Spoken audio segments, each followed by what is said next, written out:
What's up, everyone? I just came on a few minutes early just to make sure everything was going right. Good morning. Good morning. Good afternoon if you're an East Coast family participant. And we'll start here in about a minute. So just kind of get situated. What's up, Jim? What's up, Jim? We'll get this thing going. And looking forward to it. Got some stuff set up for some educational piece, and then hopefully try to get some of you to log on. So that's going to be my continued effort. But there's a few of you on right now. Thank you for being here on time. It's always appreciated. So it's 10 a.m. Pacific Standard Time on April 17th, 2021. We're still here. And good morning, Munirjan. Good morning, everyone. Beta, hi. Very good to see you. And if you're new, welcome. I know there was a few of you that were new last week. And good morning, Debbie. Whoever pops up saying good morning in advance. I'm too codependent. I have to say hi to everyone. So let's just get into this thing. If you're new, welcome. There is a wealth of knowledge of not only clinicians and counselors, but also moms, dads, grandparents on the side chat that are very committed to the family recovery process. They're here every week.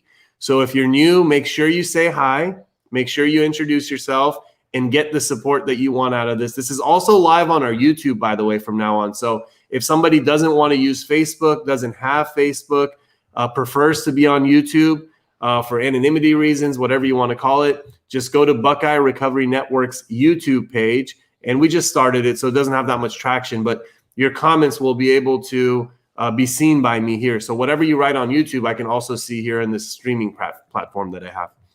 So quick introduction about myself. If you're new, my name is Param. I have a master's degree in marriage and family therapy with an emphasis in child development. I am a licensed advanced alcohol and drug counselor. I'm also in personal recovery myself from substances. I've been clean and sober, as we call it, since June 13th of 2008. So I have an understanding of what it's like to be a program participant, a patient from all that level. I also coach high school basketball. You know, this is the 12th season, and I look forward to this. So again, I have a lot of stuff prepared for you this time, you know, so I'm not just gonna, hope for you guys to log on, but there is a link that I'm putting here. And if you look at the link in the comments chat, it says StreamYard.com. You should be able to click on the link, and then it takes you to a little studio, and it allows you to keep your microphone on or off, or your camera on and off, and put your name. And last week we had a few people that were able to click on the link and come in. And what that does is it puts you face to face, side by side on my screen, and you can actually start asking questions about recovery, start asking questions about codependency, enabling your loved one. You know, I can answer in general ways. And if you don't want to have your camera up, you can also do it with your camera off, so just your audio. So please utilize that. If you are watching this like on a television and it's connected, sometimes there might be an echo. I figured this out. So you would have to be just on one source of audio. But that being said, let's get into it, and I'll keep reposting that link on the side in order to hopefully get some traction there. You know, last week, if you haven't watched it, I suggest going back and watching the last, 20, 30 minutes of it. My mom came on, and she's a very strong Al-Anon, very strong woman in recovery, mother in recovery. She was able to say things that there was other family members that were feeling, So it was just a really nice moment to have, and feel free to go watch it. All of our videos are available for free on our Facebook page, on our YouTube page. The more traction you get, the better, so feel free to share them with whoever you think might benefit from them. And I would appreciate that. Today I want to talk about, this is a kind of a more developed version of a talk that I've had with you guys over a year ago. So it's been a while. So if you've been following me since then, you probably heard this, but we always develop and evolve. So when we hear something a second time, sometimes it allows us to actually get more information. And this one, it's titled Addiction in the Family, okay? But what it really does is, hey, what's up, Alex? Hey, good to see you, man. Thank you for being here. This one's called Addiction in the Family. And what Addiction in the Family is going to teach us is this: you know, there are different models of addiction that are out there. So there's this disease model, there's this genetic model, there's this choice model, right? And I'm not going to sit here and talk about which one's which and why it's why and all that kind of stuff right there, because I really want to focus on the family component and the environment component for this talk, okay? So let's just call it the genetic model and the choice model. They have one thing in common, okay?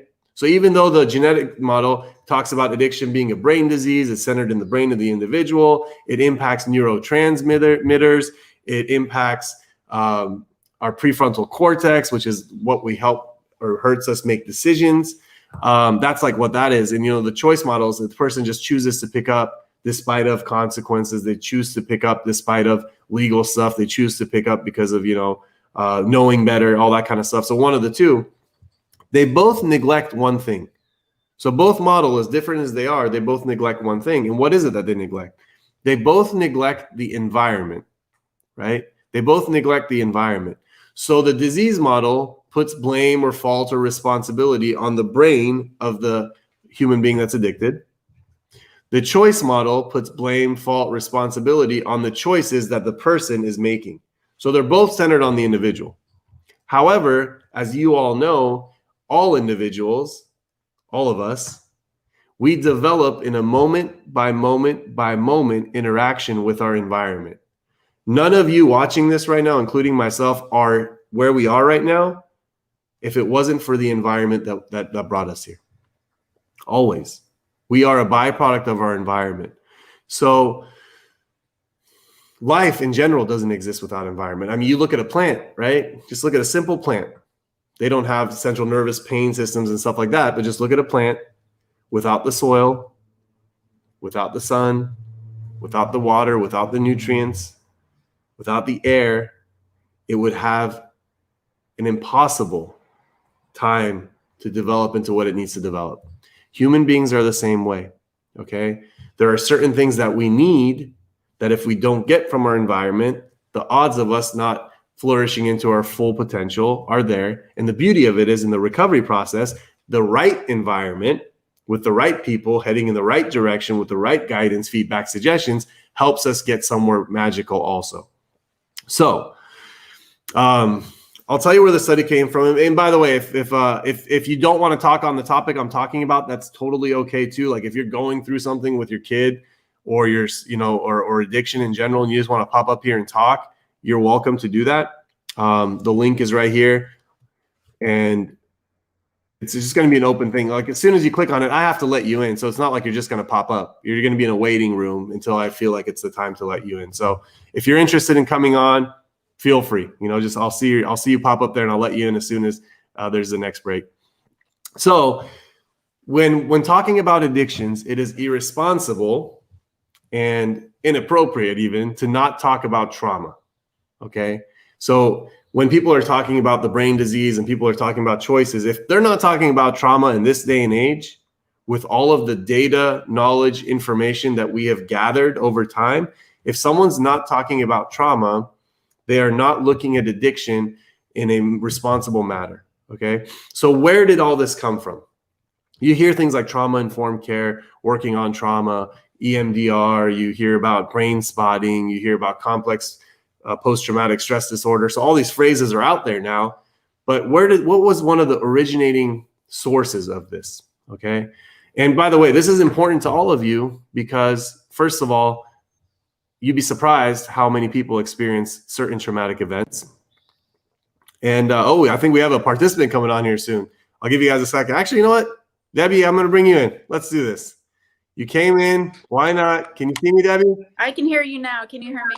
I can hear you perfectly. Perfect. Thank you. Sorry to interrupt. I was trying it out. And no. This is so. By the way, I just had that prepared this week, Debbie, because I wanted to make sure that in case someone didn't pop up, I was still able to provide like some really badass content.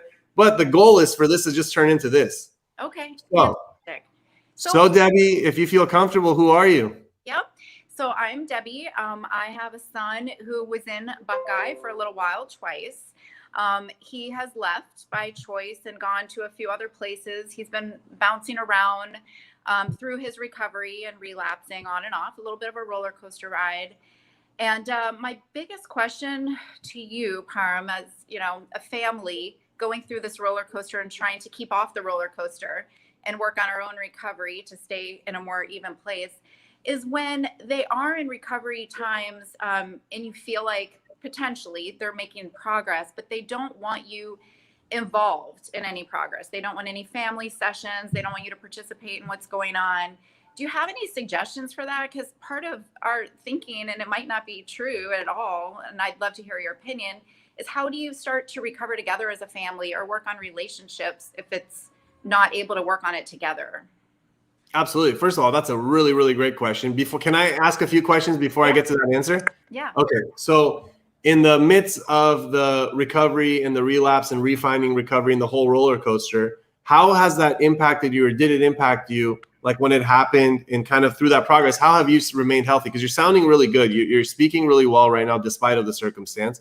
Because someone might be going through your experience, Debbie, and not being able to understand how the hell you're doing it. Yeah. So what are you doing for yourself that's allowing you to do it?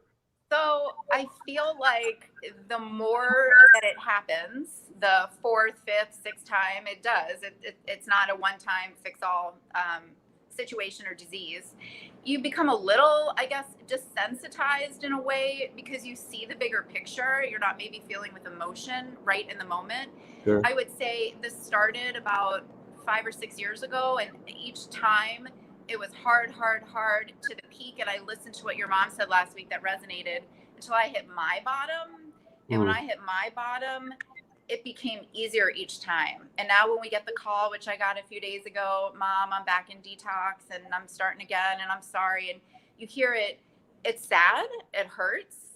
And then you keep going with your everyday activities and your life that you're moving on. Because how many times can you go down there in that horrible place and stay stagnant, right? So we keep detaching with love, and we just tell him so much how much we love him, and we support him in recovery, and we're there when he's ready. So I would say it takes time. We listen to Al-Anon calls, we participate in therapy and counseling, these sessions every Saturdays for a year now. We hang on and rewatch. So it's working on ourselves, and we get it, but we're always at this point sometimes like, why is it rational to think that how can we recover together as a family or relationships if we're not working together? No, that is one of the outcomes that I believe is necessary, actually. So I'm not going to sit here and tell you that two family members that love each other are going to go on recovery paths, and those paths are never going to come together. But what's the longest that your son, I'm not using his name, but what's the longest that your son was able to maintain sobriety? I know the Buckeye stuff a little bit, but did you make any progress with family communication at that point? Why not at that point? And what's the longest that he's been on this clean and sober in the past 5 or 6 years in terms of duration, time-wise? That is the most brilliant question of all questions, Parm. That's why you're so good at what you do. We were just talking about the other day. It seems like when it hits almost the 90-day mark, it never really has gone past that. It's always right up to about that. Always.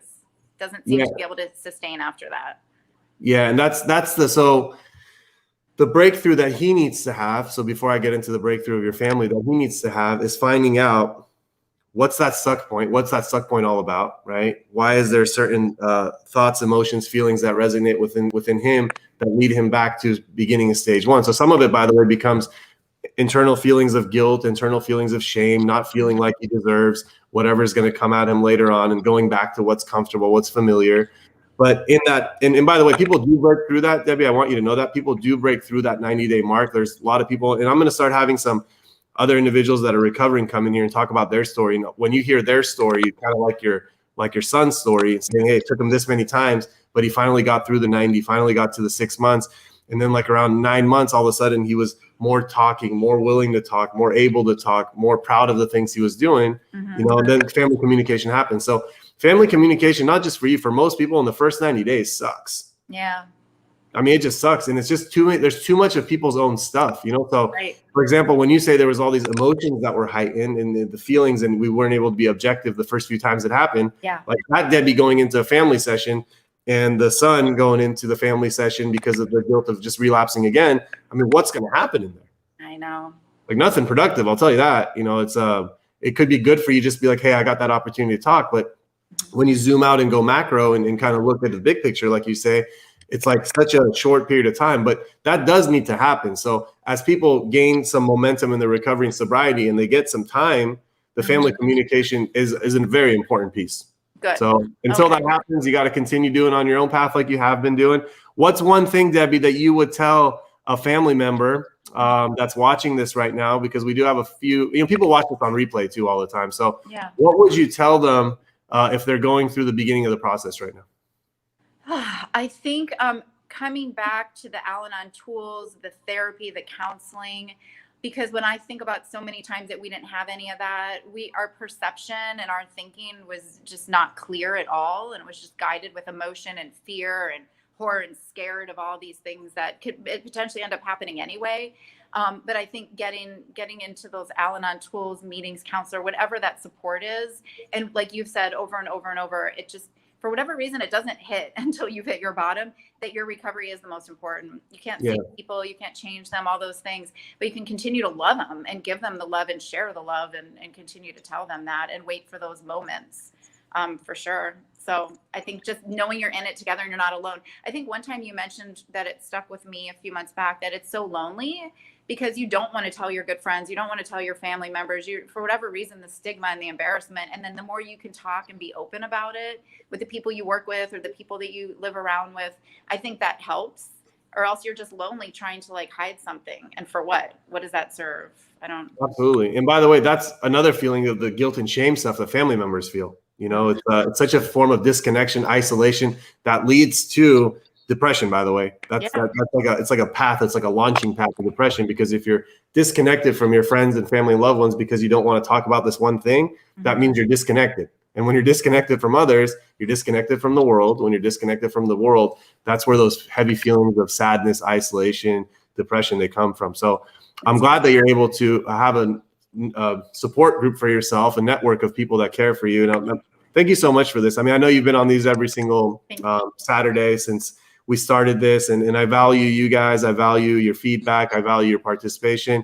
And I promise you this, that there's going to be a mom, there's going to be a dad, there's going to be a spouse, a sibling, someone that's going to watch this conversation we had, and they're going to say, Debbie is so badass. I don't know how she's so strong. I don't know how she's going through, how she's talking about the story of her son in such a positive light. I want what she has. Yeah, I want what she has. Positive. Yeah, maybe I'll reach out to her and communicate with her and see if she could like give me some more nuggets. And all of a sudden, it's like your pain becomes an asset to not only yourself, because the more you share about this, the stronger you become. Yeah. But your pain becomes an asset to someone that feels so weak and so powerless right now. The way you felt. That makes me think of one last thing, Parham, in closing. I remember when our son was going for like the third or fourth time out, and we were trying to find a treatment center together. And one of the therapists to get him in the treatment center said, how many times have you guys been to an Al-Anon meeting or gone to counseling? And we're like, 3, 4, maybe 3, maybe 2 even. It wasn't really much at all. And it was like this light bulb went off that we thought, oh, he's going to go and get fixed. And that was the changing moment. Yeah. That's totally silly thinking. Good on that therapist, and good on you guys that you started going since. So love and appreciate you, Debbie. Thank you so much for being here. We'll see you soon. Okay. Bye-bye. That was awesome. All right, guys, I got you out of here. There we go. So that was, look at that. We're making advancements in 2021. I finally learned how to live stream another person into this thing. Debbie's wonderful, great resource, great asset for the recovery community. Very proud of the work. Not only her whole family, the entire family unit is doing to get to that point. So if you have any comments, feedbacks about that, feel free to chime in on the side. It takes a lot of courage, by the way. Debbie, I didn't have a chance to tell you that. It takes a lot of courage to speak the way you spoke. But it also shows that you've done a lot of work on yourself to speak the way you spoke for those many people. So let's get back to it. If there's anyone that wants to say anything on the side, feel free to. If you want to pop in on the chat, I'll let you in just like that. We'll have a good discussion with each other. If not, I'll get back to the original talk. This is going to be weird. So now I'm going back to adversity, childhood trauma, if you will. But this is important stuff. So you hear about the word trauma all the time in addiction treatment, all the time. And if you're wondering why, it's because there are professionals that started to connect the dots and started to notice certain life experiences with certain individuals were leading to one of the outcomes being addictions. Okay. So I'll tell you the background of how this got created. There was a physician named Vincent Felitti. Dr. Vincent Felitti was a specialist, and he had this obesity clinic. Okay, so inside of his obesity clinic, there were people that were being referred to him to come to the clinic for from their primary care doctors. Maybe they just had heart attacks. Maybe they had high cholesterol. Maybe they had cardiovascular disease. Maybe there was just a lot of stuff going on with them. All right, a lot of inflammation in their joints, inability to have quality of life.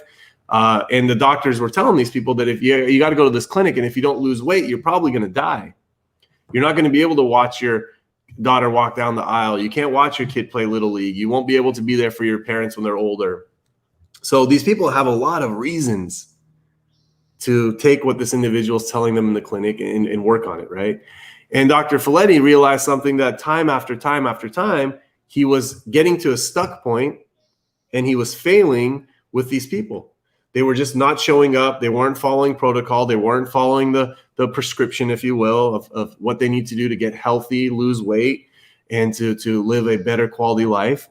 And he started to wonder why, right? He's like, why the hell is this happening? These people have all the reasons to do this. Why is it still happening? So he decided to ask them certain questions. And the questions that he asked them, I'll share them with you in a second, but he created a study, and this is actually one of the largest studies that's ever happened. It was with Kaiser Permanente and with the CDC, and they used 26,000 participants, and actually 17,000 some odd were actually studied for the course of 20 years. They actually tracked these people. And here's what they found. Okay, you ready for this? This is really big. And by the way, this has since been replicated in all 50 states with the same very similar outcomes. Okay, so this isn't just a one-time thing. And when you're talking 17,000 people, man, you're talking about a lot of human beings. So the questions that they asked all the participants were the following. Okay, and this is where it's called the adverse childhood experiences. These experiences that I'm naming off, they go from the age 0 to the age 18. Okay, can they happen later on in life? Absolutely. But this is from 0 to 18. And the number one is prior to the age of 18. Did you ever experience any physical abuse? Prior to the age of 18, did you ever experience any emotional abuse? Prior to the age of 18, did you ever have any contact sexual abuse? Okay, so those were the first. All you do is yes or no. And then about your household, did you grow up with an alcoholic or a drug addict in your family? Okay, it doesn't say mom or dad, just an addict or alcoholic in your family. Did you have a family member ever get imprisoned, or taken to an institution? Did you have a family member that was mentally ill, chronically depressed? And yes, chronic illness is what I'm talking about here, not just, at the level of thought. If you had a family member that was seriously disabled and physically immobile, these things, they have a certain type of an impact on human beings growing up. Did you ever watch your mother being treated violently? This is a very specific question. And the last one is, were both biological parents not present or around? So that could be a byproduct of death. It could be a byproduct of divorce. It could be a byproduct of workaholism, it's living in separate households, having separate families. So those were the 8 questions. So again, if you're catching this right now, Dr. Vincent Felitti had an obesity clinic. All of the participants that were coming in there were not able to succeed. He really wanted to know why. He studied 17,000 people to figure out why. And he asked them these 8 questions about childhood trauma. And all the individual has to do was answer yes or no. Okay. Now, if someone has 0 of those adverse childhood experiences versus someone that has 6 or more of those childhood experiences, so 0 or 6. And by the way, 30% of the U.S. population at least has one of those. That's a really big number. But 6 is a severely high number. 0 versus 6, you have a 250% greater chance of smoking. You have a 500% greater chance of adult alcoholism. You have a 2,600 greater chance of intravenous IV drug use. So someone that has 0 adverse childhood experiences versus someone that has 6 adverse childhood experiences has a 2,600% greater chance of intravenous IV drug use. And also 0 versus 6 has a 20-year shorter life expectancy. And this last one's interesting because the life expectancy that I'm talking about isn't just about drugs and alcohol. And by the way, when someone says 2,600 greater percent chance, in statistics, that's called 26-fold. 26-fold, okay? So we have someone popping up right now. I'll get you in a second, okay? Give me 1 sec. That's a 26-fold greater chance. And there's no mistakes in that when you're talking about 17,000 people. All right, 17,000 people, there's no mistakes in that. And the 20-year shorter life expectancy, I'll tell you this. So now with someone with 0 ACEs, so of those 8 adverse childhood experiences I shared about, if someone has 0 of them versus someone that has just 4 of them, okay, so not 6, 4. Listen to these numbers and listen to these statistics. For arthritis, there is a 236% greater chance. For asthma, there is a 231% greater chance. For cancer, 157% greater chance. For COPD, the one that they talk about feels like the elephant sitting on your chest and you can't get a good breath, 399%, so 400% greater chance. Diabetes, 201% greater chance. Heart attack, 232% greater chance. Heart disease, 285% greater chance. Kidney disease, 263% greater chance. Stroke, 281% greater chance. And vision problems, 354% greater chance. So the reason why the shorter life expectancy, you ask. And by the way, if I think it was Alex that was trying to pop up here. If you want to get back on, you really can. And hi, Cheryl, it's okay. If anybody wants to pop on right now, the way Debbie did, you're more than welcome to. If not, I'm going to keep going with this. But I really love the flow we have going here. So if you're wondering, how do these adverse childhood experiences lead to early death? Like, why does that happen? Those statistics you just read off, Param, how does that happen? And I'll tell you why. So I want you to imagine a triangle and you look at the adverse childhood experiences. Okay, they happen from 0 to 18, and it's those 8 things that I named off. You know, different types of abuse, family members with addiction, family members with mental health, chronic illness, you know, divorce, separation, someone not being around. If that happens as a child, right, that leads to social, emotional, cognitive impairments. So if you are getting abused at home, if you are getting neglected at home, if you are in a house that mom or dad's always drunk, if you're in a house that someone's going through some chronic depression, if you're in a house that a family member's in jail or someone's abusing your mother in front of you, those are adverse childhood experiences. When, for example, you go to school, how is that kid going to show up to school? Is that kid going to be connected socially? Is that kid going to be expressing him or herself emotionally in a healthy manner? Is that kid going to be able to be focused in the classroom? The answer to all of those are no. Right? So when an individual isn't able to engage with other people, when an individual isn't able to feel good, feel okay in their skin, when an individual can't focus on life, they start to adopt different high-risk behaviors. What are different high-risk behaviors? Maybe they start using substances. Maybe they start drinking. Maybe they start smoking pot. Maybe they start acting out impulsively, running away from home. Maybe they start, I mean, could you blame them, by the way? Mom or dad's drinking, using, there's abuse in the house, there's people getting, you know, violent, there's people going to jail, coming in and out. What do you think the kid's going to do the first chance he or she gets? They're going to run. Maybe they're acting out sexually. Maybe they are, maybe they're acting out behaviorally with cutting and self-harm, all that kind of stuff that we've seen. I know a lot of your loved ones have, acted out in. So in order to deal with your cognitive, emotional, and social impairments, you take high-risk behaviors. And maybe they're eating a lot, by the way. That's another form of high-risk behavior. So if you do so, what does that lead to? High-risk behaviors and unhealthy coping skills lead to diseases, lead to disabilities, lead to social and legal problems, right? How do they lead to diseases? Well, I don't know. You have enough fatty food with a lot of oil in it and a lot of cholesterol in it and a lot of just processed crap in it, and watch what happens to your arteries and watch what happens to your cholesterol and watch what happens to your heart, right? So and sometimes, by the way, childhood trauma leads us to eat that way because you can't handle the pain you're going through. You can't handle the chaos that's inside the home. So that leads to that. Sometimes, people are drinking and using because they're trying to quiet their mind enough to be able to handle the chaos inside their home. And you do that over a period of time, adult alcoholism, substance abuse, addiction, all that kind of stuff exists.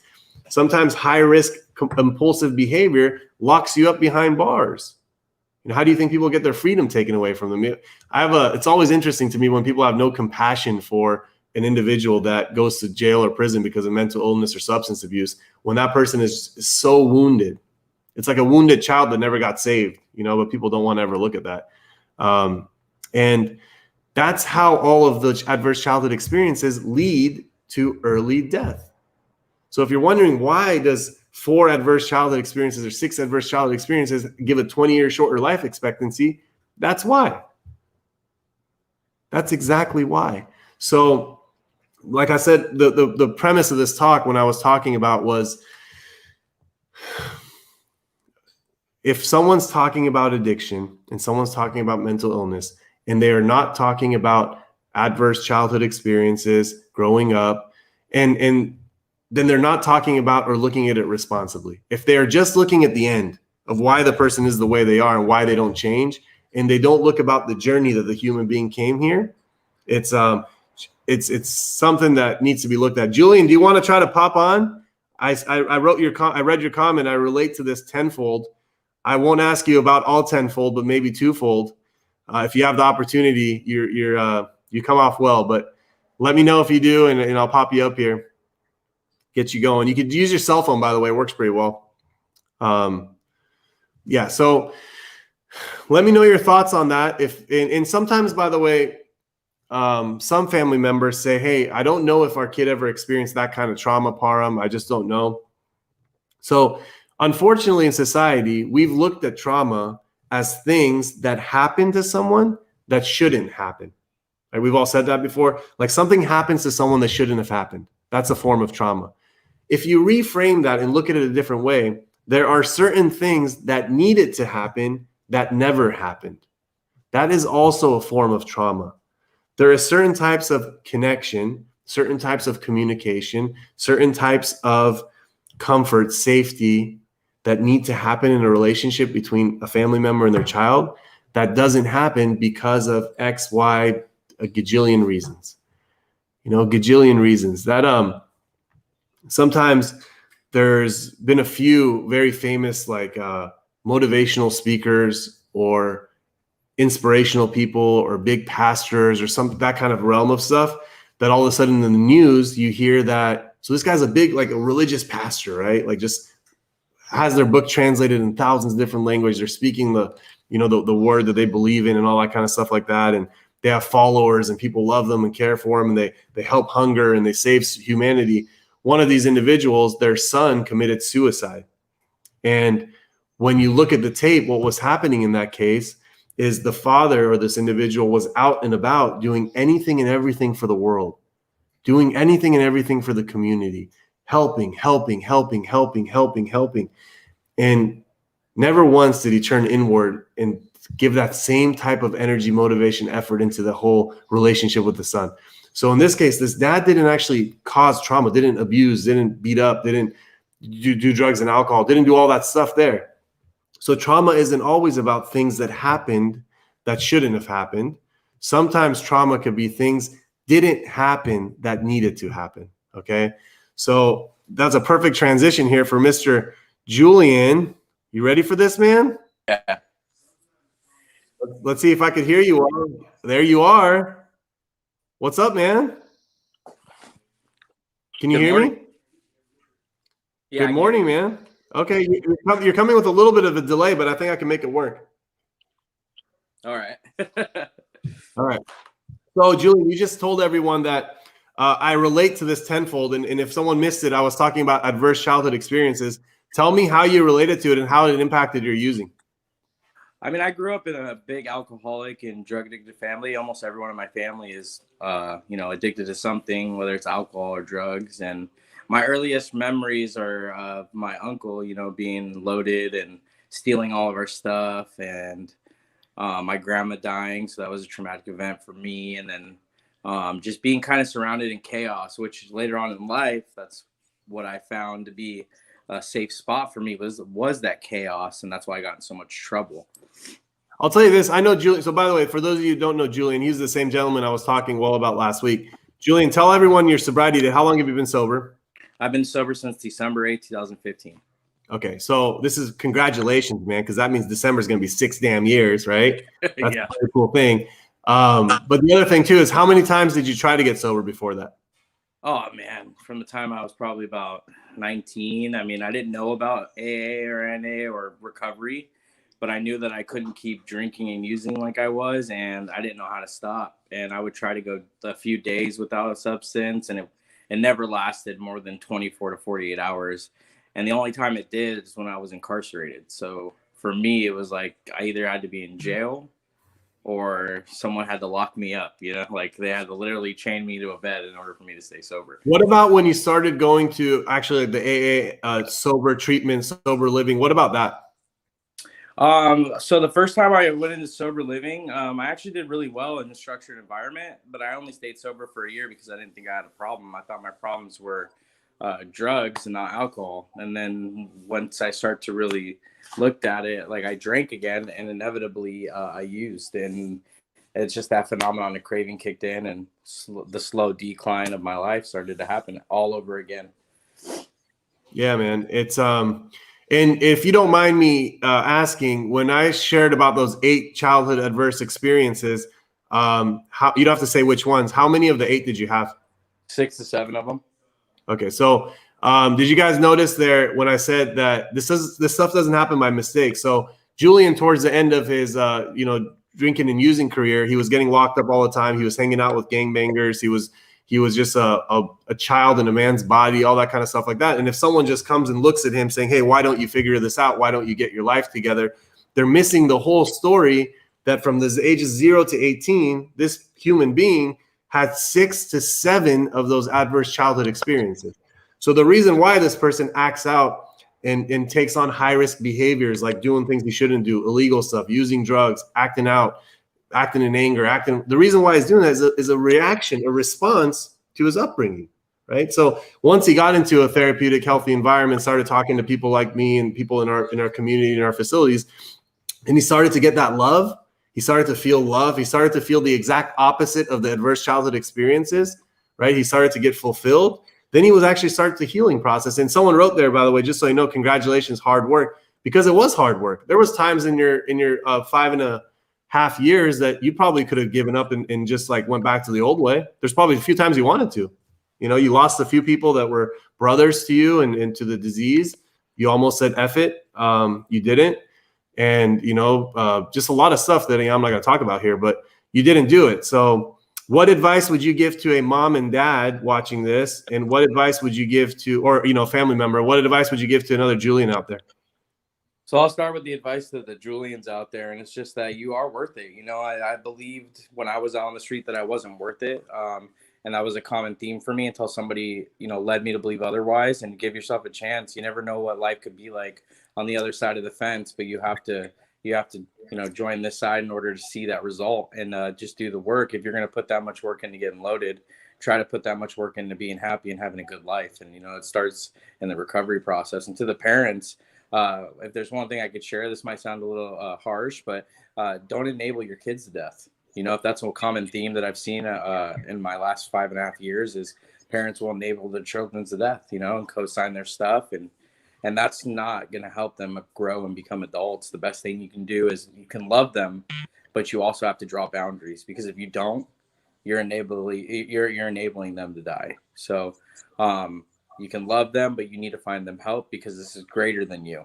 There's nothing my mom could have done to help get me sober until somebody else told her that I need to go to treatment, and she cut me off. And I think that was the best thing that ever happened to me, because she was enabling me to death.